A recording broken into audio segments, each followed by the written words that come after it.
Hey, welcome to another episode of Night Dad's Beer. Your host, Marc Bates, today at Euclid Hall, tasting one of the new releases that Dogfish had just put out. It's Faithfull Ale. It's a collaboration with Pearl Jam for their 20th anniversary, dealing with their album called 10.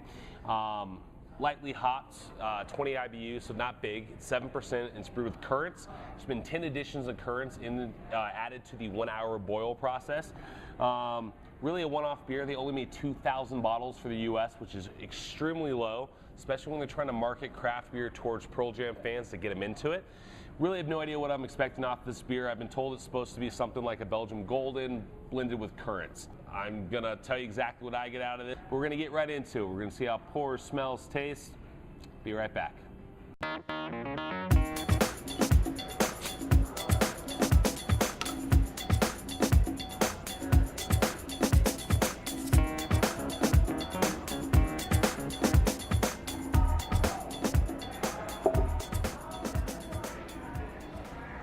Okay, start off the bat, you got very mild light carbonation coming up from the very bottom.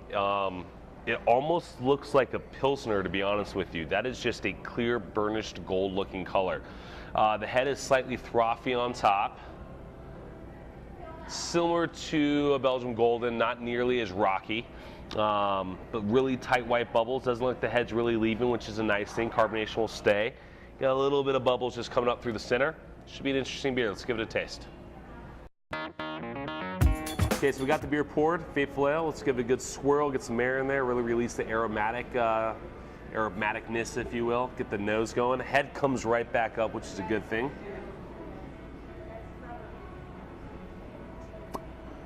Not a lot going on. Touch of currant.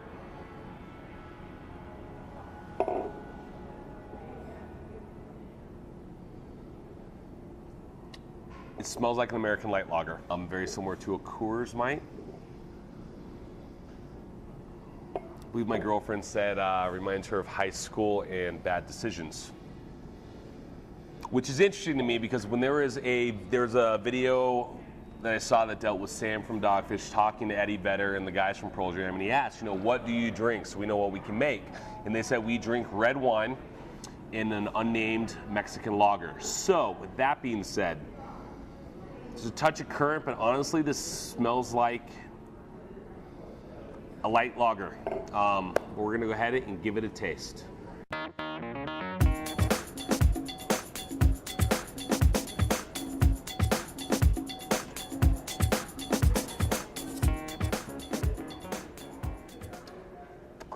All right, so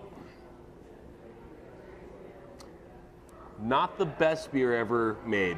Especially by Dogfish Head. It's really hard to know what to expect when you look at Dogfish because they brew with so many different ingredients. This honestly tastes like currants and Coors Light, which isn't necessarily a bad thing, and I'll explain why.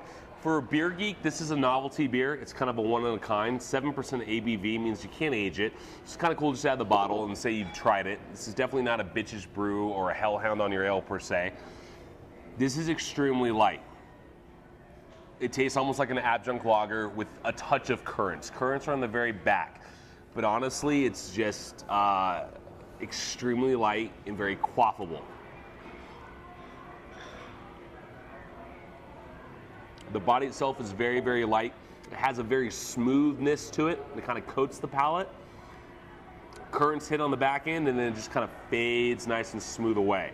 Now, when you think of making a collaboration with a band, let's say, you got New Belgium's Kick and Clutch, let's say, they're trying to show the hard rockness of it, and you got a band like Pearl Jam, I'm expecting 120 IBU massive hop bomb. This is completely opposite, but it kind of fits with what they were looking for, which is we drink an unnamed Mexican lager that's light crap beer, essentially.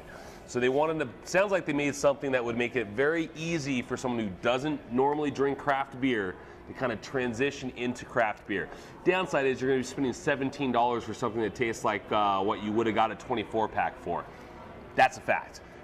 But it's still craft, and it's still done really nicely. There's not a lot going on, I'm not going to lie.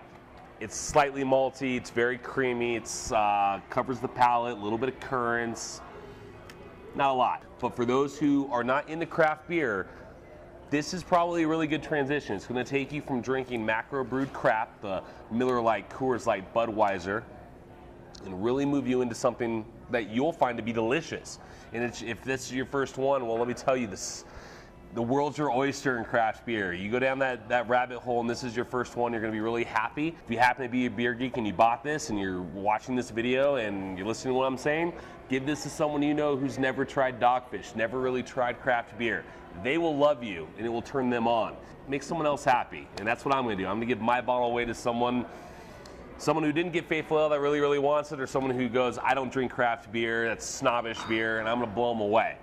If you drink Kolsch's, you drink light American adjunct beer, this is for you. It is the perfect transition to something that's bigger.